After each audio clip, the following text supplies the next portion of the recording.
Mr. Ho, in the last 2 years, has managed to personally insult on Twitter Senator Blackburn, Senator Cotton, Senator Hawley, Senator Lee, and Senator Cornyn.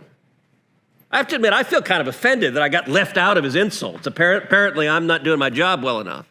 Concerns everyone in this committee remembers John Kennedy's withering cross-examination of the poor fellow in this committee, that it will be taught in confirmation schools 100 years from now. Yes, it's very different, and I don't believe I used those words, Senator. Right. If you did use those words, will you pull down your nomination?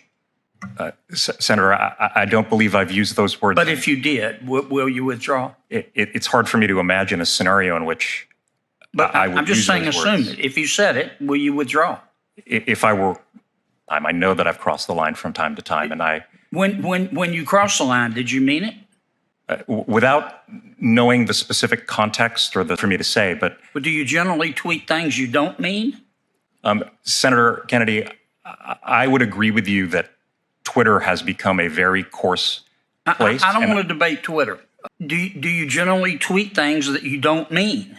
Well, Senator Kennedy, I've contributed to the coarseness on Twitter sometimes by pushing the envelope to break through. Right, but when you did it, did you mean it?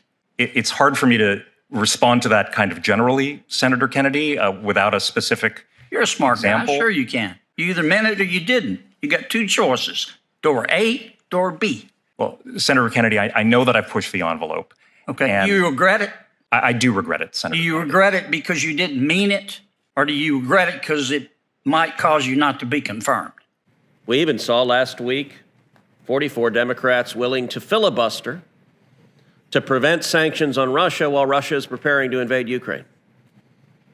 Never mind the irony that this is simultaneously while Democrats are giving speeches calling the filibuster a Jim Crow relic while they're filibustering, which is a level of gymnastic flexibility remarkable even for the United States Senate to be doing it simultaneously. So today, if they don't vote, that's evil. And we want America to know that they are cooperating with evil. And we're asking them to do their job. And I would note, by the way, in the previous administration, we had a Republican administration. Republicans in the Senate rejected numerous nominees. If there were concerns with nominees, there are members of this committee, there are members of the Senate who said no. Democrats don't say no. It doesn't matter what wild-eyed loon this White House nominates. Like lemmings, Democratic senators vote for him. And by the way, when I say wild-eyed loon, you would think that's some hyperbole. Well, I can tell you how Mr. Ho describes himself. He didn't quite say wild-eyed loon. He described himself as a, quote, wild-eyed leftist. Here's what he wrote in his church newsletter. Quote, Dale, do you do what you do because you want to help people? That'd be good. Or because you hate conservatives? And here's his answer. Anger can in fact be a tremendous source of power. Now, I want you to pretend for a second that you're a New Yorker who's a conservative. They do actually exist. They may be in witness protection, but they do actually exist. You're a conservative in New York, and you find yourself in Judge Ho's courtroom, someone who describes himself, he writes in his church newspaper how much he hates conservatives. Are you going to get a fair shake? How would you feel if you appeared as a lawyer in a courtroom of a judge who says, I hate liberals, and not only that, that anger is his source of motivation? Would you expect a fair shake?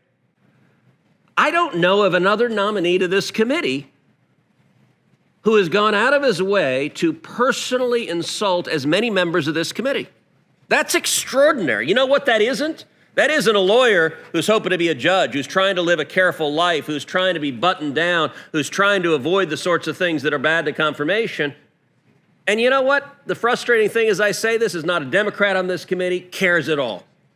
In just a few minutes, you're all like Pravda going to go, yeah. And the turnaround, there'll be another Republican president. And just wait and see. I hope it doesn't happen. But you may see a judicial nominee who's personally insulted and ridiculed 3, 4, 5, 6 Democratic members of this committee by name just a year or two before they were nominated. Would that piss you off? It should. I actually would hope the Republicans on this committee would show enough dedication to principle to exercise advise and consent. I don't understand why Democrats don't do that.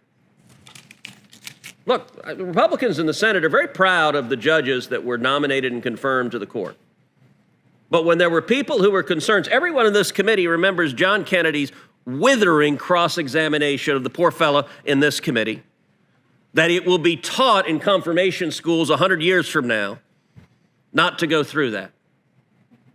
Is there even one Democrat willing to say to anyone, how about the guy that describes himself as a wild-eyed leftist who is motivated by his hatred for conservatives and demonstrates it by going out of his way to insult multiple conservatives on this committee? That'd be a good place to start.